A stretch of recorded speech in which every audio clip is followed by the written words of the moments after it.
Olá, meus amigos, minhas amigas, sejam todos bem-vindos ao nosso IGCast. Eu sou Ernesto Bresi, o podcast da Abralimp, Associação Brasileira do Mercado de Limpeza Profissional. A Abralimp, desde 1986, trabalhando em prol da limpeza profissional. Se você quer obter mais informações, www.abralimp.org.br. Além do IGCast, outro canal de comunicação é a nossa revista IG Plus, que essa semana soltou uma matéria muito interessante sobre um garoto de Manaus. Vale a leitura. Maiores informações, www.revistaigplus.com.br. E para você que quer aprender um pouco mais sobre a limpeza profissional, a Fundação Uniabralimp traz diversos cursos online e presenciais. Maiores informações, www.uniabralimp.org.br. Nosso assunto de hoje é SLA na prestação de serviços. Tenho dois amigos, né? Posso considerar como amigos. Primeiro, à minha esquerda é o Michel Pípolo, que é diretor de segurança do Grupo GPS, sócio fundador da Associação Brasileira de Profissionais de Segurança, ABSEG, formado em Direito e cursou o Master Business Security em Análise de Risco Corporativo. Michel, o papo aqui antes da gravação já foi muito bom, né? Seja bem-vindo ao nosso IGCast. Ernesto, obrigado. Osmar, obrigado, né? Tô aqui. Sempre é muito interessante que a gente vem compartilhar conhecimento e a gente acaba aprendendo, né? Então, sempre muito bom. Assim, o esquenta já foi ótimo, né? Ótimo. E eu digo que a gente trabalha com o que gosta, tá sempre de férias. Então, talvez por isso essa descontração, essa alegria, porque a gente vai falar aqui de cachaça, né? A cachaça que é o nosso dia a dia, que é o nosso ganha-pão, que é o prazer que a gente tem de prestar de serviço, de servir ao próximo. Então, muito obrigado pelo convite. Seja bem-vindo. Do meu lado direito, Osmar Viviani. Seja bem-vindo também, né? Ele é consultor da Consulimp, autor de vários livros, né? Gestão de alta performance, engenharia da limpeza, pós-graduado em engenharia da produção em ênfase em serviços, especialização em vigilância sanitária, auditoria e perícia ambiental. Bom, currículo espetacular. Obrigado. Seja bem-vindo, Osmar. Obrigado pela gentileza. Bom, começamos? Posso começar com você, não? Você que manda. SLA, na área de vigilância. Você sabe que o nosso grande foco é o setor de serviços, a área de limpeza. Mas a gente sabe que está tudo interligado, né? Como é que você vê o SLA dentro do setor de vigilância especificamente? Vamos lá, Ernesto. Tinha uma coisa que me incomodava muito, que a pessoa dizia assim: segurança é uma sensação. Então, se você se sente seguro, o ambiente é seguro. Se você não se sente seguro, você tem que melhorar a segurança. Então, isso me incomodava, porque no fim do mês o cliente tem uma nota para pagar. E essa nota ela é tangível, tem um valor numérico lá. Então, a gente foi estudar o SLA, que vem uma sigla do inglês, né, o Service Level Agreement, vem exatamente, num bom português, de dizer um acordo de nível de serviço. Mas para eu fazer um acordo, eu tenho que ter um indicador. Então, nenhum de nós três aqui somos médicos. Mas se o nosso filho está com 36,5, a gente sabe o que fazer. Se o nosso filho está com 38 graus, vamos pegar ali um antitérmico e aplicar. Se nosso filho está com 40, a gente já ligou o carro, já enrolou ele numa toalha e já está indo para o hospital. Então, o indicador ele tem um poder muito forte, não só para dizer se o serviço está bem, mas também para ter um plano de ação de acordo com aquele indicador. Então, fomos estudar. O SLA ele começa na indústria automobilística. Temos aqui um engenheiro de produção ao nosso lado. Então, por favor, professor Osmar, me corrija qualquer coisa, tá certo? Tem toda a liberdade.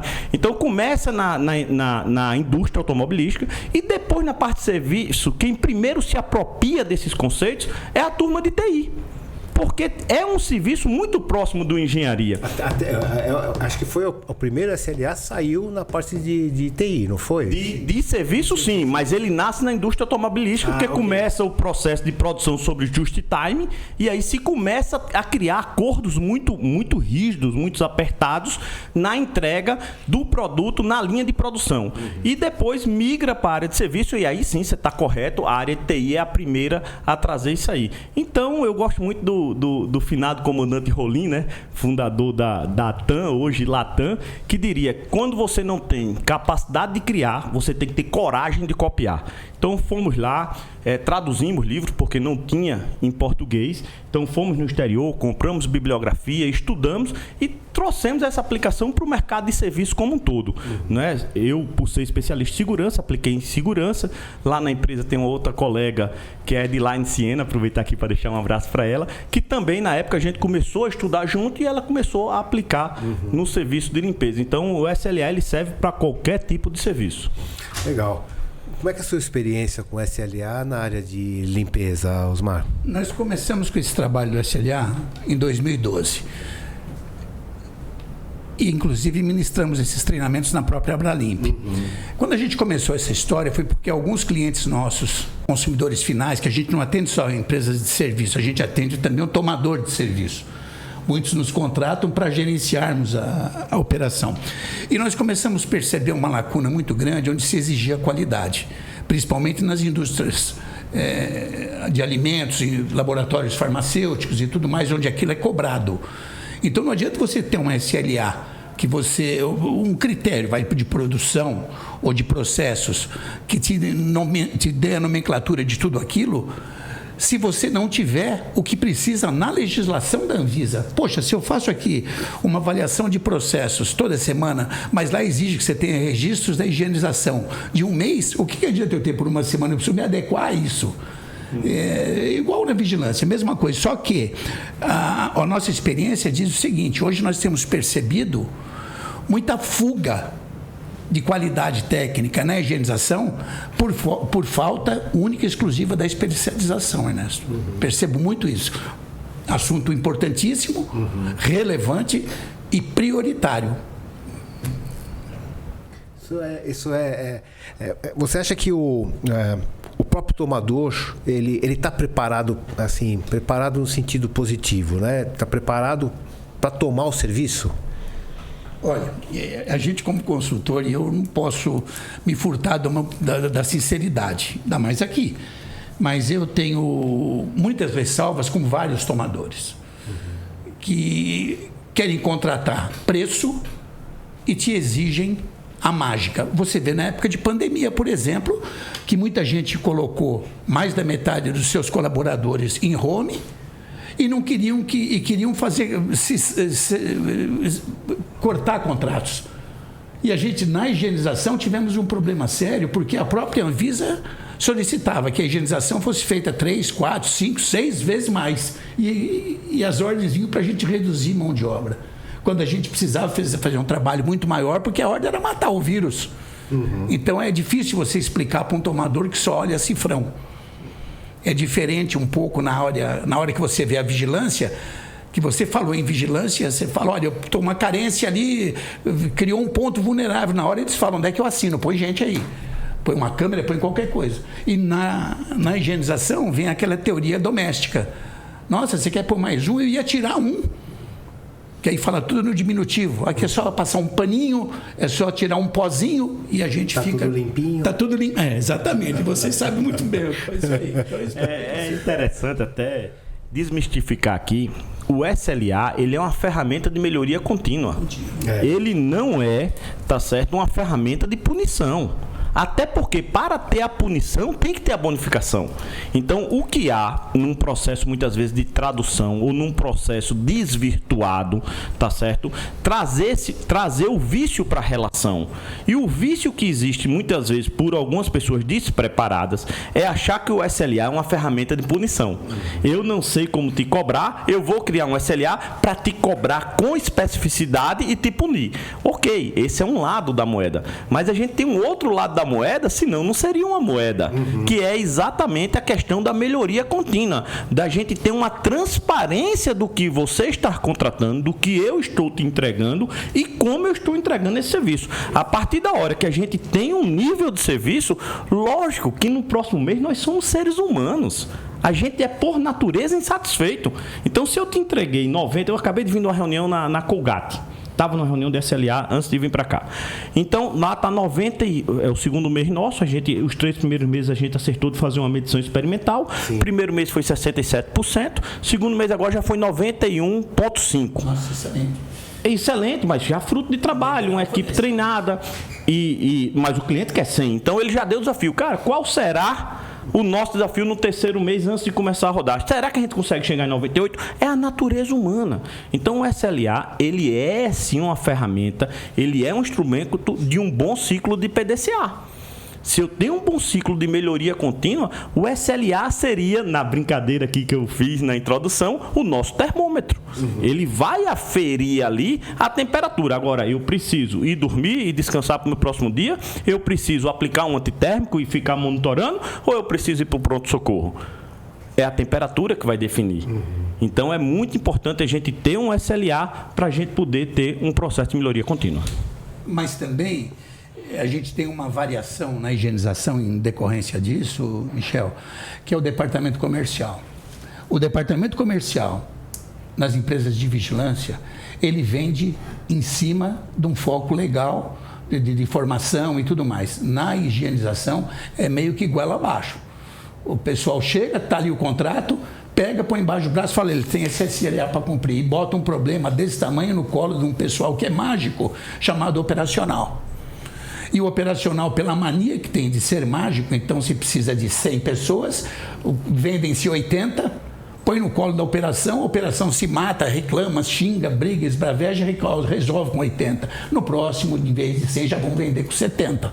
Porque fala, eles resolvem. Então, quando você tem um departamento comercial que não tem uma gestão diretiva da empresa em cima da qualidade de SLA, você não consegue chegar na melhoria contínua. Por isso que eu achei muito louvável essas suas reuniões mensais, porque você busca melhoria contínua e consegue ser ouvido. Porque hoje em dia, na limpeza, muitas vezes, na higienização, eu falo limpeza é um foco muito íntimo. A gente muitas vezes é ouvido, mas não é escutado. Você acha que a percepção do contratante, quando você fala, é uma percepção de custo ou investimento? Vamos lá, vamos separar o joio do trigo. Você tem um público gigante. Serviço é um mercado que move bilhões em nosso país. Nesse universo, né, a gente tem um contratante com foco em preço e a gente tem um contratante com foco em qualidade. Lógico que tudo isso vem de um equilíbrio custo, benefício, risco, operação e gestão. Eu digo na sociedade atual que a relação custo-benefício ela está ultrapassada. Nossa sociedade é moderna. Os jovens que estão contratando, quem está contratando a gente agora são jovens da era digital. Ele não aceita mais pano e rodo. Ele quer ter um robozinho porque na casa dele ele já tem um robozinho limpando. Então, a sociedade mudou. Não dá para, como especialista, gestor, eu falar mais em custo-benefício, nem aceitar que o meu contratante fale o custo-benefício. Ok, o binômio é excelente custo-benefício, mas temos que falar do risco. Qual o risco que eu tenho de fazer essa operação? Senão, eu vou cair num caso Carrefour. 20 de novembro de 2020, lá em Porto Alegre, né, onde a gente teve 3 pais de famílias que saíram de casa e não voltaram. Um porque foi assassinado e 2 porque foram presos. Numa operação ilegal, não era uma operação de segurança privada. Então, a gente tem que pegar esses exemplos, como foi lá atrás da Boate Kiss, né, onde quase 300 pessoas morreram, e aprender. E deixar de hipocrisia. Então, eu tenho responsabilidade como prestador de serviço, mas, em primeiro lugar, tem quem toma o serviço. Então, a gente tem que deixar e avaliar o risco dessas operações. Depois, eu tenho que pensar, na era da inovação, se o que você está me apresentando na proposta é operacionalizável. Sim. Se não... Então, é isso que eu ia perguntar para os dois, né? Os bids, desculpa te interromper, mas os bids atuais, né? As tomadas de preço, né? Como a gente fala, também não estão sendo elaboradas de acordo com a necessidade, de acordo com uma visão mais moderna, né? E aí, o que você está me propondo? Vou dar um exemplo aqui bem simples do meu negócio. Eu tenho um drone de R$2.000 comprado aqui ao lado, na Santa Efigênia. Eu tenho um drone que a gente usa com autorização da ANAC, da Anatel, em torno de R$30.000. E eu tenho um drone que a gente está acabando de comprar agora por R$1.200.000. E tudo é drone. Mas qual o drone que eu vou botar na minha operação? Você precisa que ele voe à noite? Eu estava em Santos ontem. Precisa que ele voe numa região portuária onde tem muito vento? Então o drone de 30 mil não te atende. O de 2 eu não trabalho. Tá? Então já tenho que ir para um drone ali de R$100 e poucos mil.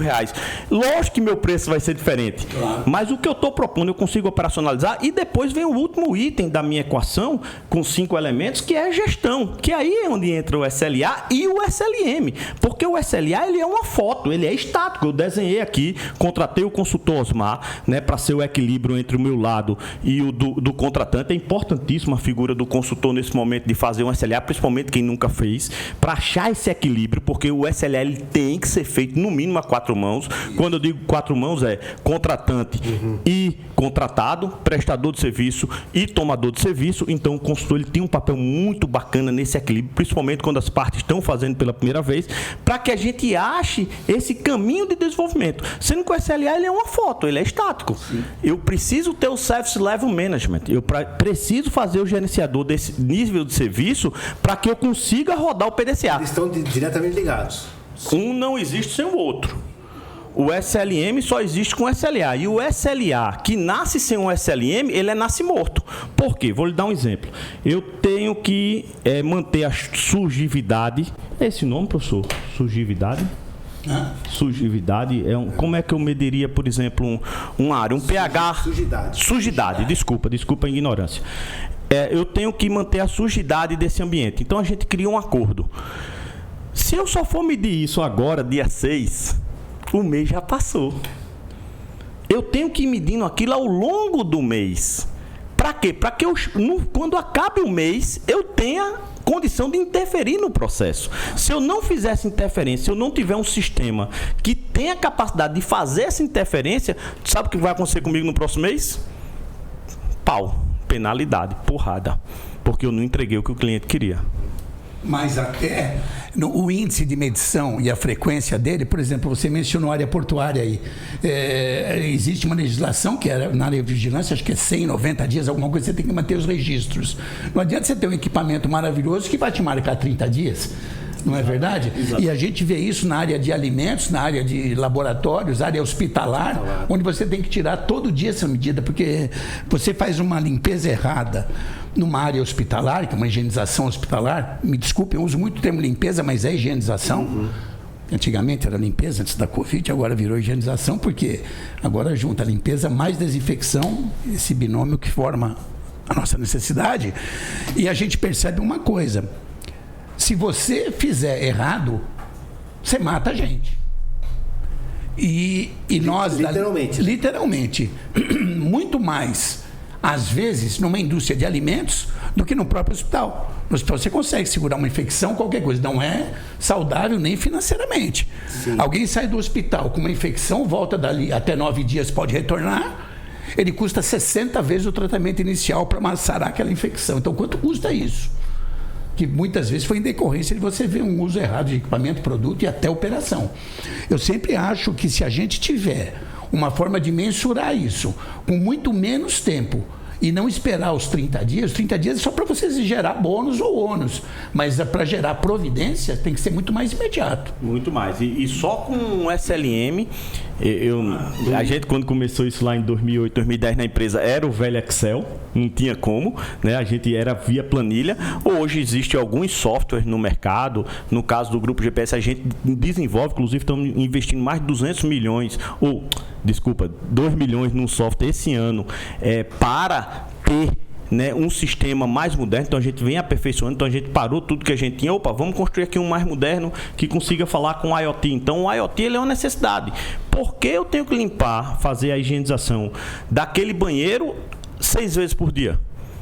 Então hoje, com técnicas de engenharia da produção, você consegue entender que eu só preciso voltar naquele banheiro depois de 60 pessoas. E hoje, com um simples sensor, você consegue fazer essa contagem. Quando der 58, 55 pessoas, vai um alerta via smartphone para o colaborador que está ali mais próximo e ele se direciona até aquele banheiro para fazer a limpeza. Então, nós temos cases fantásticos, onde a gente tira o conceito da engenharia empurrada e vem para o conceito da engenharia puxada. Eu só vou lá a partir da 60ª pessoa que adentrar nele. E aí você começa a ter um ganho, você começa a ter uma valorização do profissional que está fazendo aquele processo. Então, tivemos que se modernizar. O IoT, ele é uma realidade na nossa sociedade e os sistemas têm que estar capazes de absorver essa fonte de informação de coleta de dados para que a gente tome ação.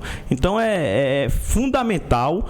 Quando se tem um SLA, eu sempre gosto de usar essa brincadeira, que é uma foto, eu preciso ter um filme. E o filme nada mais é do que um conjunto de fotos sucessivas. Então o SLM vem com essa dinâmica do cinema, do filme, para fazer essa medição a cada, no caso da segurança, a gente faz a cada troca de turno, porque não é tão dinâmico quanto o serviço de higienização. Mas a gente consegue, no meu caso, a cada 12 horas, a cada 8 horas, bater uma foto de como foi meu serviço naquele plantão, para que eu consiga desenvolver as pessoas que estavam naquele plantão. Porque se no fim do dia eu não desenvolver as pessoas, não adianta de nada meu papel de líder, meu papel de empresário na sociedade. Continua, inclusive, a busca dela, não é verdade? Você tem que... Eu sempre brinco, viu, Osmar, dizendo que em serviço a gente não tem pós-venda, né? A gente tem que vender a cada serviço, né? Sim, eu falo isso aí, por exemplo, esse negócio de pós-venda, que o vendedor fala, vou lá fazer um pós-venda. Quem faz o pós-venda é o operacional que leva aquele contrato no peito todo dia. Você vai lá e fazer relações públicas, tomar cafezinho, mas o pós-venda quem faz é a operação todo dia. Por isso que eu sempre digo, quando você vai fazer a medição, eu nem sei se o Ernesto já permite, que eu já estou falando não, aqui. Ficou muito bom aqui com o Michel. Então, por exemplo, quando você vai fazer essa sistemática, a gente implanta em alguns clientes que falam, Osmar, mas como é que a gente vai resolver um problema de higienização que surgiu agora? Deixa montado no subconsciente de cada um a sala de guerra. Vamos fazer uma sala de guerra. Você entende de limpeza? Não? O que você entende? Suprimento? Senta aí. Quero você. Por que essa vassoura não varre? Por que não está usando o mop em detrimento da vassoura? Custa o quádruplo. Tá. E quanto que você economiza da mão de obra da pessoa? Não é cansar. Eu não estou falando em beleza, estou falando em lucro. Pô. O mop te dá rentabilidade. Não é verdade? Então, tudo é isso. Você monta uma sala de guerra que você vai criar suas estratégias de operação para você ter em foco a melhoria contínua e não ser multado. Para conseguir buscar esse bônus. Sim. Nem que seja em horas de trabalho, que não seja um bônus financeiro, mas que alguma coisa você tenha de vantagem por estar cumprindo acima daquilo. Porque na higienização é assim. Enquanto você faz, está tudo bom. Na vigilância também. Mas a gente tem que fazer um plus. Porque se a gente fizer o normal, o arroz com feijão, a gente se limita por todos. Eu sempre digo, tem empresas, hoje é assim, tem as empresas que cumprem os contratos e tem as empresas que só cumprem os contratos. Nenhuma das duas serve mais. Se você não tiver um plus no meu modo de entender. Ernesto, Osmar tem o dom do consultor. Ele vai falando a cabeça da gente, vai criando, vai voando assim, né? Porque... Estou me empolgando aqui. Não, mas o que você falou é de uma riqueza tão grande. Por isso que eu disse que a cabeça aqui vai longe. Porque, vamos lá, eu não entendo. Eu quero uma limpeza pano e rodo. Quando, na verdade, hoje o que eu preciso é de uma higienização com técnica. O meu FAP, que às vezes não está na mesa, o meu engenheiro de segurança do trabalho, a LER causada por um pano e rodo, ela é muito maior do que por um equipamento correto. Sim. Então, em médio prazo, em longo prazo, essa empresa ela vai ter um custo operacional muito maior, porque ela vai ter um FAP muito maior do que de uma empresa que usa tecnologia ou usa o equipamento correto em respeito à pessoa humana. Então, lógico que eu perdi um tio muito querido na pandemia, foram milhares de mortes, tá certo? Mas a gente tem que olhar para o lado bom desse período ruim que a gente passou. E o lado bom foi que os nossos serviços foram todos valorizados. Porque um ambiente que não está higienizado, ele levou pessoas à morte. Um ambiente quando não está seguro ou com a contratação errada, que foi o caso, infelizmente, da rede de supermercado francesa em Porto Alegre, leva também à causa-morte. E leva a causa-morte das pessoas humanas, mas leva também a causa-morte das empresas, que param de gerar riqueza e renda. Então, tudo está interligado, por isso que eu tomei a brincadeira aqui, Osmar, de brincar com você, que você vai falando aí, a gente vai pensando. Mas o fator de acidente previdenciário é uma realidade hoje em qualquer empresa de serviço, que a gente tem que olhar, e tudo começa onde? Na nossa querida operação. A gente acabou levando uma virtude em cima da higienização que, na função da pandemia, a gente nunca tinha sido tão valorizado no mundo isso que eu ia te perguntar, né? como a fomos pandemia, na pandemia. Né? Tanto que mudou até a nomenclatura. Hoje se fala em higienização de tudo. Antes era só hospital. Hoje limpeza não existe sem desinfecção e não existe desinfecção sem limpeza. A gente sempre é contratado para fazer uma palestra motivadora para o pessoal da higienização, sempre, independente dos clientes da consultoria, porque as pessoas falam isso. Conta para a gente o que você está sentindo. Eu estou sentindo justamente isso, em função justamente do estado, o estado de espírito. Eu sempre digo uma coisa, Michel, a pior coisa que tem é quando você vai fazer um SLA a 4 mãos e você for fazer esse SLA em cima do estado de espírito do teu cliente, cara. Você pegar um cliente que está reclamando de inteiro, você vai fazer um SLA, ele vai te estuprar naquela, ele vai escrever o que ele quer. E você vai falar, tá bom. E o teu comercial aqui do seu lado beliscando sua perna. Não, aceita que nós estamos errados. Não é assim. Não é verdade? Eu penso assim, né? A gente tem que viajar nisso. Você falou aí, né, da questão do comercial e lá na empresa... Eu não estou nada contra, eu só estou dizendo que...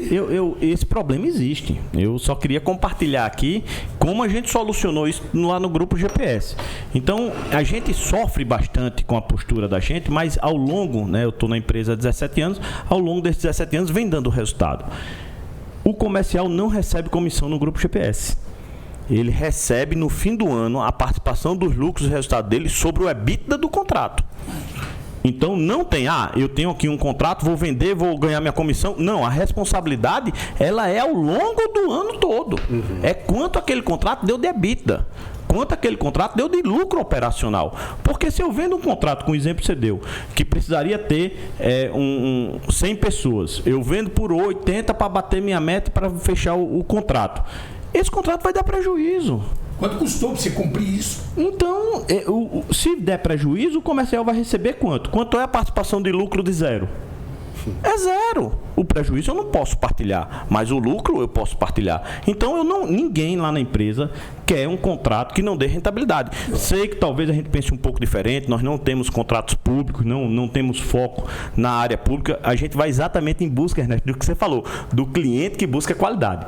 E o cliente que busca qualidade, ele sabe que contratar pelo menor preço é diferente de contratar pelo melhor preço. Por isso que eu brinquei com a equação custo, benefício, risco, operação e gestão.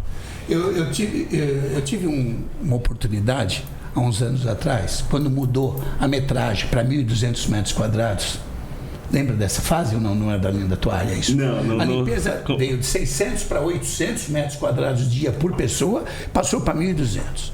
A FEBRAC, que é a federação nossa, me convidou para ir a Brasília numa reunião do Ministério, Ernesto, para explicar lá a inexequibilidade dos 1.200 metros quadrados. Não vem o caso aqui, o cargo político, a época que foi, mas eu estive nessa reunião e tinha uma senhora sentada na reunião. Eu falei assim, como é que vocês chegaram na condição dela? Ela falou assim, eu fui ao shopping e tinha uma máquina que parecia um jet ski, que lavava e enxugava, e a menina falou para mim que limpa 1.200 metros quadrados por dia. Eu pus aqui na pauta, passou, o ministro assinou. Eu falei, e alguém limpa 1.200 metros quadrados com aquela máquina limpa? Aí eu, num rasgo assim, não sei o que, de onde veio, eu falei assim, você mora num apartamento funcional? Eu falei, moro. Quantos metros tem? Ela falou, 110. Eu falei, uma pessoa limpa 12 apartamentos iguais ao teu por dia? Falou, com aquela máquina limpa. Eu falei, um apartamento de 110 metros quadrados, para entrar com aquela máquina, tem que sair de você até o papagaio lá de dentro para poder usar a máquina. Ela falou que limpa, eu pus e passou. Resolveram assim. Então, quando você falou nos contratos públicos, eu não estou dizendo que contrato público não tem gestão de qualidade, mas eu vou dizer que no privado tem. Porque a exigibilidade da gente em todos os tipos de serviço, ou até no monitoramento, não é verdade? A gente vê que existe um padrão de qualidade. E eu gosto de falar nisso nas metragens, porque quando você chega numa indústria ou numa empresa, num cliente privado, a primeira coisa que ele olha é a qualidade. Ele pode até te esmagar no preço, mas ele não deixa de lado a palavra qualidade. Sim. E em outros, você não vai nem visitar. Por isso que, isso aqui é um papo, já vou falar outra coisa. Então vamos lá, Ernesto, eu estou me empolgando aqui com o Michel. Muito obrigado. Deixa eu te perguntar, Michel, no seu livro você fala, depois eu vou mostrar para o plano, tá aqui, ó. Podem adquirir esse livro aqui, que é espetacular. No seu livro você fala sobre os ciclos de serviços. Que todos os dias o resultado melhora. e que ajuda neste processo, né? Como é que você explica isso para o nosso ouvinte? Teve um livro que a gente leu chamado A Hora da Verdade. Esse livro é fantástico, que ele fala que não adianta a gente ter uma área comercial bacana, não adianta a gente ter uma área técnica bacana, se na hora da verdade, ou seja, na hora que a gente está na frente do cliente, a gente não demonstra isso. E o serviço, ele, por sua característica, ele só se realiza na frente do cliente. Então vamos pensar aqui, a gráfica que imprimiu aqui o livro do professor Osmar. Se saiu alguma página errada, se saiu algo errado, o cliente não viu ainda. Ele retorna. E é refeito algum trabalho, ou é descartado esse livro e é reimpresso um novo. Em serviço, nós não temos essa oportunidade. O serviço, ele se relaciona pela sua essência na presença do cliente. Então, é importante a gente saber dessas características do nosso negócio, que muitas vezes esse conhecimento ele é empírico, não é científico, por isso que é importante a gente ter muitas vezes uma área técnica, um consultor que nos apoie, para que a gente vá entendendo a grandiosidade do nosso serviço. Então, é importante a gente saber, no meu caso, eu estou ali para preservar vidas, mas hoje eu também estou para preservar a reputação. Também estamos para preservar o patrimônio, mas eu não gosto, assim como você algumas vezes se corrigiu que limpeza hoje, né, tem um termo mais moderno chamado de higienização. Eu não gosto do termo segurança patrimonial, porque o maior patrimônio é a vida, o maior patrimônio hoje são as reputações. Então a gente tem que ter esse conhecimento científico para fazer um bom serviço, e lógico, a experiência, o conhecimento empírico faz parte. Então, nessa andada nossa, o que é que a gente percebeu? Que eu tenho que entender qual é o ciclo de serviço. E o ciclo de serviço vem muito, como advogado, vou pedir emprestado aqui da engenharia da produção do professor Osmar, para dizer o seguinte: o ciclo de serviço é quando ele começa, qual fase, qual tarefa eles têm que se desenvolver e quando ele encerra. Então, todo o processo tem, pela sua natureza, início, meio e fim. Quando eu estou nesse processo, quando eu termino ele, eu tenho que fazer a mensuração. Se eu não mensurar, eu não consigo ter um indicador. Então, se me permite, professor Osmar, vou fazer uma brincadeira aqui. Posso? Vamos lá. O que é um banheiro limpo? Para você, Ernesto, é uma coisa. Para os nossos colegas aqui da área técnica é outra. Para minha noiva é outra. Para o professor Osmar, que tem um conhecimento técnico mais elevado, é outro. Mas a gente pode chegar num consenso e sair de um conceito subjetivo, o que é banheiro limpo, para um conceito objetivo. Então, o que é um banheiro limpo? A mulher, quando entra no banheiro, professor, qual é a primeira coisa? Ela quer aroma. Aroma. Mas ela tem uma outra característica muito forte da personalidade dela, que ela olha para o espelho. Nós, homens, queremos o quê? Que o piso não esteja molhado, que depois do almoço a bancada esteja seca, que quando a gente vá à louça não tenha nenhum dejeto ali, não tenha nada sujo. Abastecido. A mulher é fundamental, né, ter os descartáveis abastecidos. Então, se você for ver aqui num bate-papo rápido, a gente saiu da subjetividade de o que é um banheiro limpo e a gente passa por meio de 5, 7 critérios definir o que é um banheiro limpo. Em 2 minutos, né? Então, vamos lá. Piso enxuto, espelho limpo, bancada seca, descartáveis repostos, louças sem nenhum resíduo, aroma agradável. E qual foi outra coisa que a gente brincou? É isso. E tem uma que eu vou te falar que vale muito a pena a gente mencionar, e as empresas não ligam muito para isso, é deixar de fazer nos banheiros o estoque de produtos.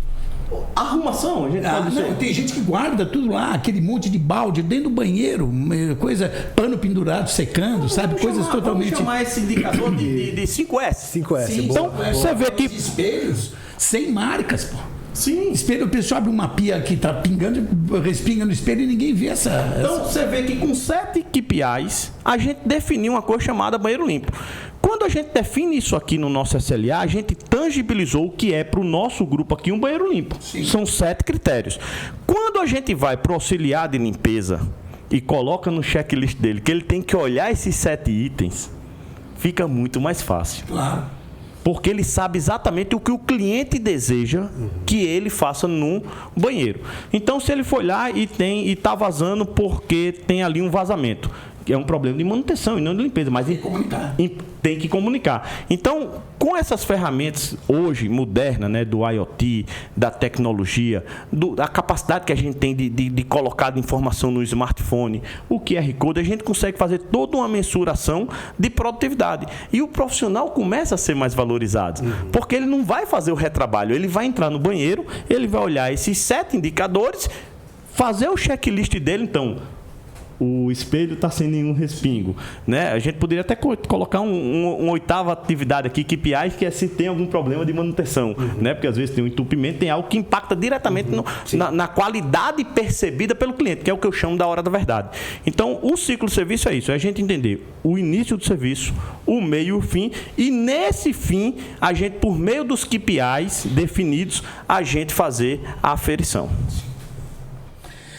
Nos banheiros tem uma coisa que eu sempre digo para as empresas, tem empresa que fala uns absurdos assim, não sou eu que dou o produto, é o cliente que dá, como se isso fosse um ponto positivo para você desperdiçar e jogar fora. Quanto mais você economiza o dinheiro do cliente, mais ele olha que você é um parceiro dele, não só um prestador. E a preocupação de um produto inadequado. Sem dúvida. Então, por exemplo, você entra num banheiro para usar, primeira coisa que você vê, a água do vaso sanitário está verde, amanhã está roxa, depois da manhã está lilás. Aí você pergunta, por que está assim? Porque o pessoal põe o produto para pôr o produto ali, o primeiro que der a descarga, aquilo vai embora. Se você quer pôr aquilo por algum motivo, põe no papel higiênico, um pedacinho, e joga no lixo, pelo menos vai cheirar 3 horas, não é até a primeira descarga. Não é, sabe, uns conceitos totalmente errados que são domésticos. Você acha que isso, a importância de uma metodologia operacional dentro do processo 100% é fundamental? E porque a gente fala isso pelo seguinte, nós temos essa conta real. Mais de 90% das empresas prestadoras de serviço de limpeza do Brasil não tem um manual técnico, Ernesto. Você fala, me dá um manual técnico teu de vigilância. Aqui, lindos. Me dá um de limpeza. Não tenho, eles confundem com o POP. O POP é do posto. Não é um manual da tua empresa, uma normativa para você gerar suas propostas todas iguais.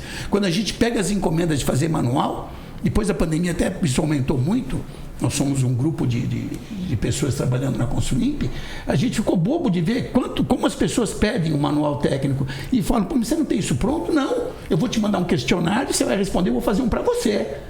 E aí a pessoa leva aquilo embaixo do braço para o cliente ver. Então quando você tem isso na tua empresa, você mostra para o cliente que você não é mais um.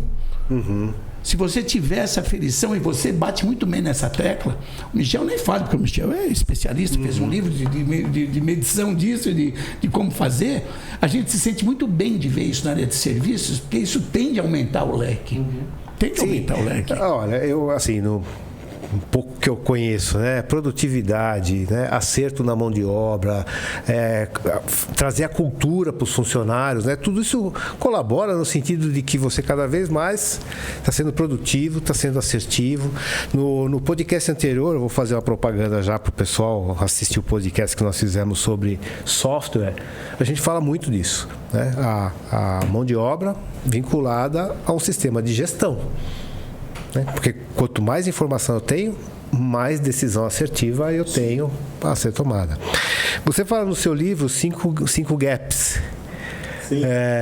Dá para falar um pouquinho? Mas eu acho fantástico isso. Isso é de um indiano, né? Eu até cito no livro lá a fonte. E quando eu li isso, eu disse, meu Deus, é a minha vida. Sabe quando tem aquela empatia que você... Eu digo, é o caminho do prestador de serviço com o tomador de serviço. Então, você pode me passar aí? Claro. Eu até tentei... nossa, é muita audácia minha, né? Mas eu tentei, tudo que a gente copia, a gente tem que tentar melhorar, né? Então, a teoria dos 5 gaps... ela fala que existem 2 jornadas. A do prestador de serviço e a do tomador de serviço. E tudo começa onde? Exatamente na visita técnica. Quando eu sou um bom tomador de serviço, eu passo todas as informações, porque é uma parceria. A partir da hora que eu seguro a informação, o tomador de serviço ele não vai ter informação, ele vai alçar de uma forma distinta. Depois, eu tenho o que eu vi na visita técnica, eu tenho que transformar em descrição técnica. Então, eu fiz a visita técnica, mas quando chega na empresa, seguindo os manuais e os protocolos, eu vou fazer a descrição daquilo. Depois que eu faço a descrição daquilo, aquilo compõe, lógico, uma proposta técnica e comercial, e a gente vai para a percepção do que é necessário.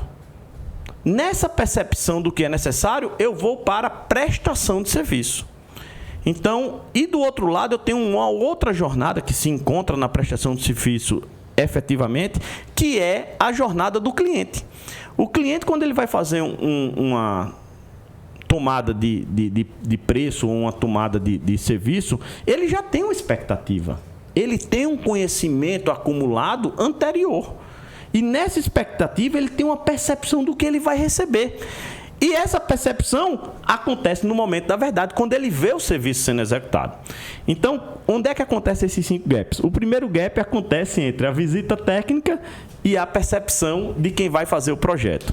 O segundo gap acontece entre a percepção dessa pessoa que está na visita técnica e do que ela traduziu para a proposta. O terceiro gap acontece entre o que eu traduzi para a proposta, que eu precifiquei, do que vai chegar no contrato, do que vai chegar na operação. E o quinto gap acontece entre a expectativa do cliente e o serviço realizado. 3 riscos aí, meu Deus do céu. 5, né? 5 gaps. Desses 5 gaps, 4 são riscos realmente. E 4 estão sobre a responsabilidade do prestador de serviço. E o quinto gap, o prestador de serviço não é o responsável, mas ele influencia diretamente dele, que é ele conseguir demonstrar o que ele executou de serviço.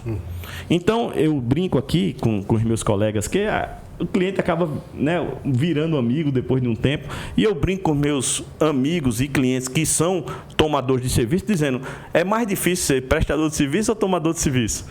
Pela teoria dos 5 gaps, fica muito fácil. Dos 5 gaps, 4 são responsabilidade do prestador de serviço.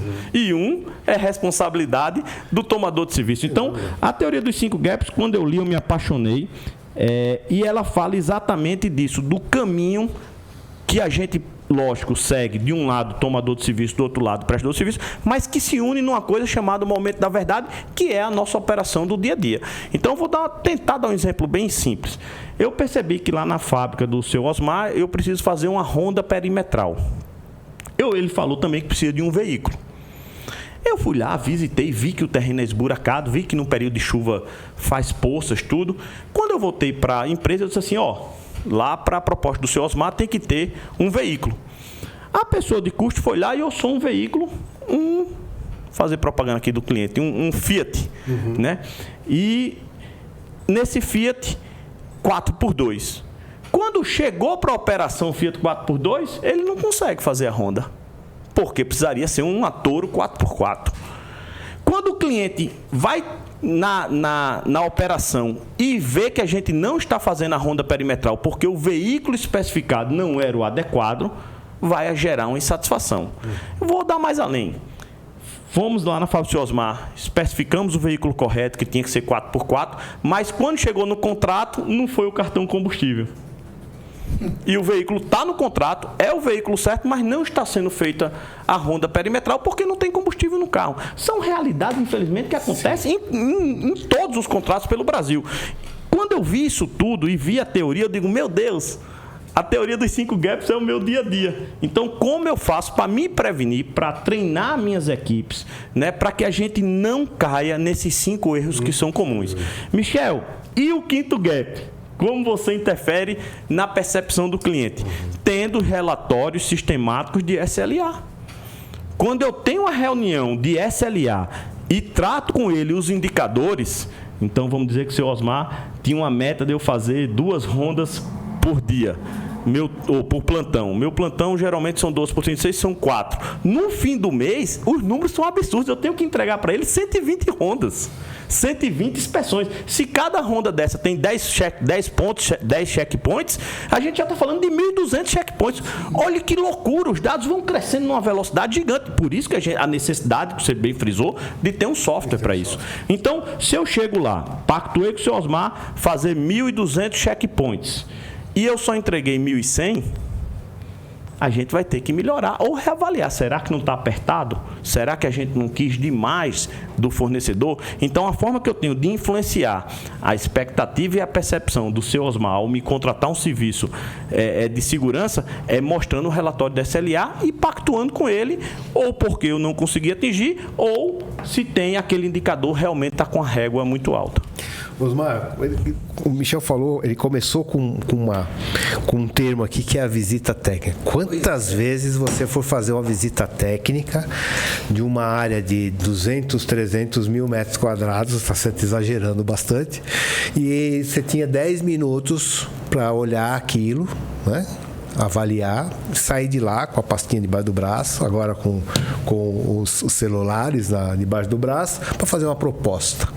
Olha, eu ia dizer uma coisa. Você no começo frisou muito bem aí a diferença do tomador que quer um serviço e a do tomador que precisa do serviço. Quando você tem um tomador que é consciente, eu já trabalhei para uma indústria, por exemplo, eu vou até citar o nome porque é só benéfico, para a Honda. Uhum. A Honda, quando foi contratar uma empresa para mudar a gestão de serviço, a gente participou desse trabalho, nós abrimos 3 vistorias com cartão de ponto. Era uma vistoria das 8 a meio-dia, era obrigado a chegar às 8. Uma vistoria à tarde e uma vistoria de madrugada, para eles verem toda a operação. E tinha um cartãozinho de ponto para você marcar, para depois a gente ver. Quem não fosse, eles desclassificavam. Porque o pessoal vem num vício do serviço público, que você vai lá atrás de um carimbo, que você consegue uma caixinha de bombom de R$10. Carimba aqui para mim, então eu fiz a vistoria e depois você entrega a tua proposta. Você não viu nada, porque também fica aquele teatro. Você finge que faz, o outro representa que tá bom, o outro representa que te paga e fica aquela comédia. Então, eu sou muito independente para dizer isso, em termos do que eu penso. Quando eu fiz esse trabalho para a Honda, eles não se limitavam a tempo, e sim a sanar tuas dúvidas, mas eles entregaram um manual técnico que a gente que elaborou. Nós queremos isso, não vem com história. Mas lá, o que acontecia? Eles priorizaram a qualidade. Sai daqui. Não precisa inventar a história de diminuir isso, porque nós queremos padrão. E aí dá gosto quando você pega isso, né, Michel? Eu já tive uma empresa que pegou um armazém, e o armazém era carregado por cima, não tinha empilhadeira, era tudo pelo teto, pelas pontes rolantes, tudo automatizado, e tinha 110 ruas dentro do armazém. Era um quadrado, era uma palavra cruzada, assim. E a empresa fez aquilo sem fazer o TBC. TBC é a maior técnica que se chama tirar as nádegas da cadeira. TBC. E aí, vai lá ver isso. E aí não viram. E fizeram a cotação e as ruas tinham 60 centímetros de largura, porque tudo é carga e descarga por cima, e compraram 10 máquinas automáticas de piso com 63 centímetros. Então, a pior coisa é a viatura 4x2 aí. É você, depois de iniciar um contrato, você jogar fora esse dinheiro. Não é verdade? Fora a imagem, porque eu acho que a imagem é pior do que o dinheiro que você jogou fora. Pô, não trouxeram nem a máquina, vocês não vieram ver. Não é verdade? Então, eu entro muito nesse caminho. A visita técnica é visita, até o nome está dizendo. Sim. Sou contra, inclusive, fazer isso por planta. A não ser, estou dizendo na higienização, tá, Michel? Não, mas tem que olhar, tem que olhar. Agora, vigilância, como é que você vai traçar um plano de risco? Como é que você sabe? Eu não sei também, eu só estou dizendo. A gente descartar o conhecimento, né? Sun Tzu, há mais de 2000 anos atrás, disse que você tem que conhecer o terreno. Sim, né? Ele só somos especialistas, tá certo? Claro. Você matou a charada. Parabéns, essa é a colocação. Nós somos especialistas, nós sabemos o que nós temos que entregar, o que nós temos que fazer, que nós temos os processos, os investimentos, a Abralimp, né? A feira da Abralimp, vocês, tenho certeza que vocês foram, né? Máquina, equipamento, tudo que tem de mais moderno, quer dizer, nós sabemos que a gente tem que entregar, né? Eu acho que esse é o grande ponto. Eu peguei um caso, posso contar um caso? 2 minutos? Pode. O pessoal já está ali assinando a bandeira ali, ó. Mas... Eu acho que a gente tem que ter outro podcast, a gente vai gravar 2. Boa. Não, imagina, não, pode continuar. Uma vez nós pegamos um caso e vieram nos procurar um prédio de altíssimo padrão em Balneário Camboriú. Fizeram o prédio e chamaram uma empresa para fazer o pós-obra. Todos os ambientes das salas eram de mármore travertino, em todos os andares.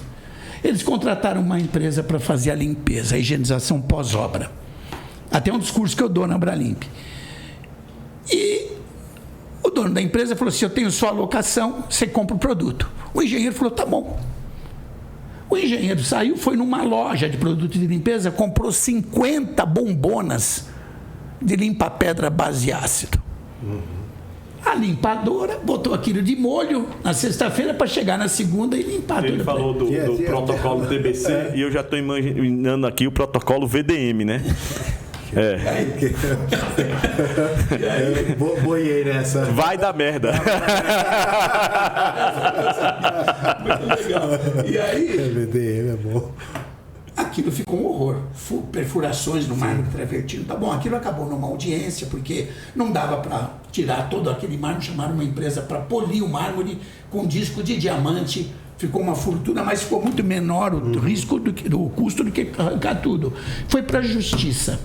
Na justiça, o engenheiro da obra falava, eu que comprei o produto. E o juiz condenou a empresa de serviço, porque com essa alegação ele falava, ele comprou errado, vocês não têm que usar porque ele comprou. E eu canso de dizer isso para os prestadores de serviço, as empresas que nos contratam. Eu falo, gente, não é porque o cliente compra uma porcaria ou um produto doméstico que não...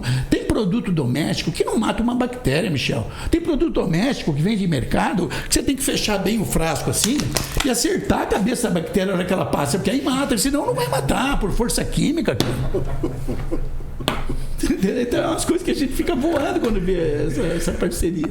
Bom, pessoal, eu gostaria de continuar o papo aqui, mas desculpa, o pessoal não, imagina.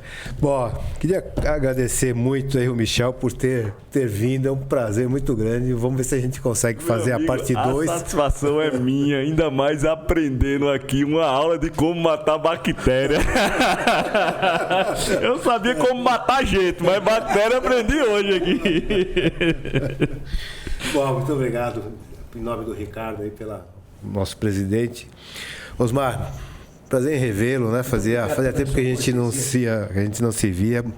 Suas considerações finais. Eu quero agradecer a vocês todos da Abralimp, a brilhante conduta do Ernesto, esse pessoal do apoio técnico, muito gentil com a gente. E a Abralimp e a Abralimp, Aninha, lá muito carinhosa, Nicole, aquela garotada toda lá que atende a gente sempre muito bem. Muito obrigado pela oportunidade da gente contar um pouquinho da nossa trajetória aí nessa consultoria. Michel, foi um prazer imenso te conhecer. Você me deu uma grande oportunidade de sair daqui melhor hoje. Eu aprendi a matar bactéria. Bom, pessoal, obrigado. Prazer estar com vocês novamente. Até a próxima. Tchau, tchau.